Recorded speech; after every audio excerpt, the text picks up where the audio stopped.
Hi, everyone. Welcome to another episode of Ascend TV. I'm your host, Dr. Leslie Cadet, and at Ascend, we help self-insured employers lower their workers' compensation costs. If you have not already subscribed to the channel, please go ahead and do that below. One of the ways that we help self-insured employers is by doing record reviews. So as new claims are coming into the TPA, we are scanning those. And the employees who are truly hurt, they have an injury that makes sense. We're like, yes, go forward, give this injured worker everything that they need to get in order to recover quickly. But occasionally there will be claims that come through that just don't look right. And so today we're going to go through a case study of one of those cases. So this is a young gentleman, like in his late 20s, and he worked in a warehouse. And he said that he was standing on a ladder as he was trying to get out of a forklift when the ladder fell over. He fell down to the ground, landing on the forklift forks, injuring his neck and the side. And I don't know, call it experience, but my first question was this witnessed? The employer says, no, it wasn't witnessed. I said, oh, that's interesting. The employee goes to the doctor, and according to the doctor's note, is waddling in there, can barely move. And not only is it his neck, but there are multiple other body parts that the injured worker said got injured during the fall. Now, what caught my attention was the doctor documented in their note that, you know, the symptoms, the story, the mechanism of injury, it's not lining up with what I'm seeing on physical exam, right? I don't see any bruising. I don't see any broken bones. I don't see any sweat. And then when I tried to get the employee to come back the next day so that I could evaluate him again, the injured worker was arguing with me about whether or not he would be able to come in the following day for evaluation. Ding, ding, ding, ding, ding, red flag, right? Because if somebody is truly hurt, they're not arguing back and forth with the doctor about coming in the next day. They're not telling the doctor how inconvenient it is to come back in for reevaluation, right? If I can barely walk, check me multiple times. So at that point, I reached out to the adjuster and I said, hey, there's multiple red flags on this case. We should probably start the investigative process. And the adjuster, not out of malice, but just she's viewing the claim from the adjuster lens, and I'm viewing the claim from the doctor lens. She says, well, the employer, they're not questioning the injury. Well, of course, the employer is not questioning the injury. They're not seeing all the data points that we're seeing, and they don't have the expertise to ask some of the questions that we're asking. Let's go ahead and do the investigation anyway. I'm so glad we did that. What we found is that earlier the employee had been passed over for a promotion and he was kind of salty about that. And he put his salt in a text message that he sent to his supervisor. On the date of injury, before the incident, the worker sent a text message to his supervisor expressing his disdain for the fact that he had been passed over for a promotion and that he would be resigning from his position at the end of the month. We then had video of the employee walking normally, video of him carrying heavy loads without difficulty, video of him holding heavy loads while walking up a flight of stairs. No signs that he was in pain, no signs that he had sustained an injury, according to what had been reported.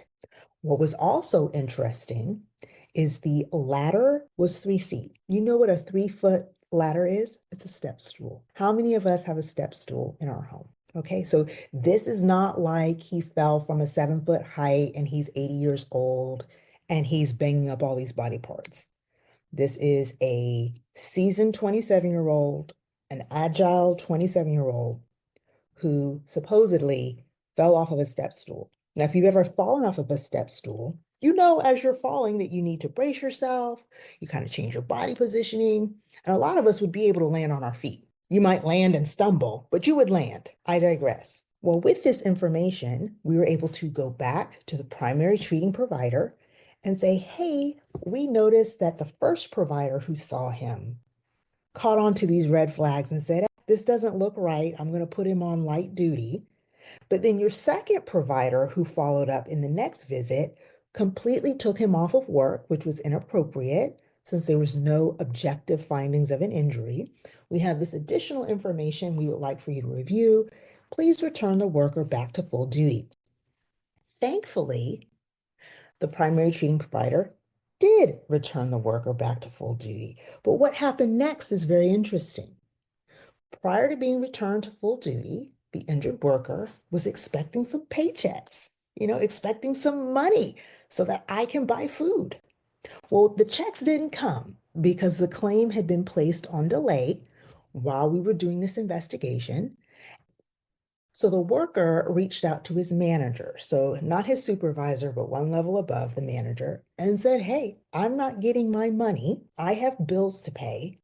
So I guess I'll come back to work. I'm still not 100%. So the manager reaches out to the adjuster and says, hey, this person is saying he's coming back to work.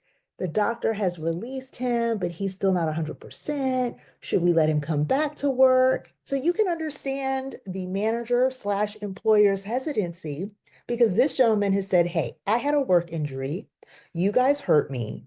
But now I'm already mad because you didn't promote me. But now I'm coming back to work.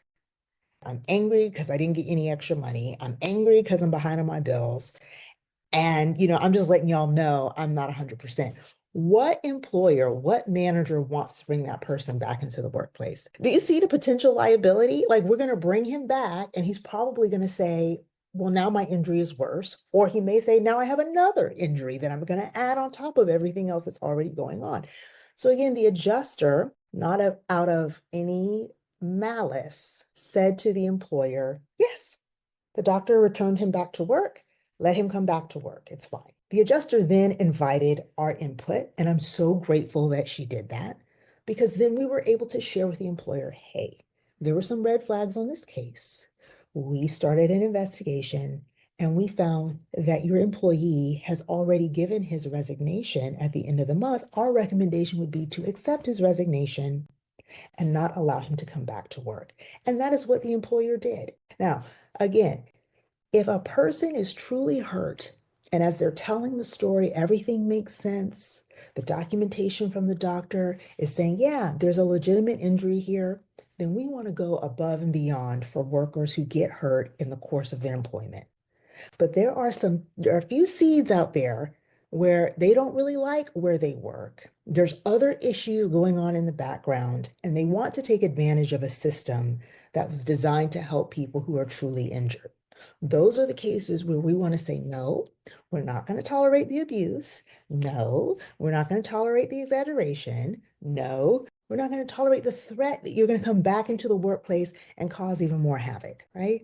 So this case is a beautiful example of why you, as a self-insured employer, or really any employer, any business owner for that matter, you need medical expertise to look at these claims as they're coming in so you can separate the wheat from the chaff, right?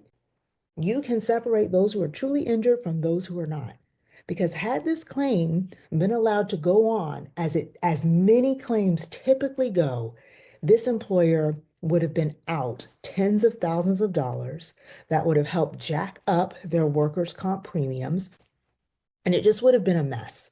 So if you know a self-insured employer who is struggling with their work comp program, share this video with them and let them know the solution to their problem may be to have medical expertise looking at these claims. Until next time, peace.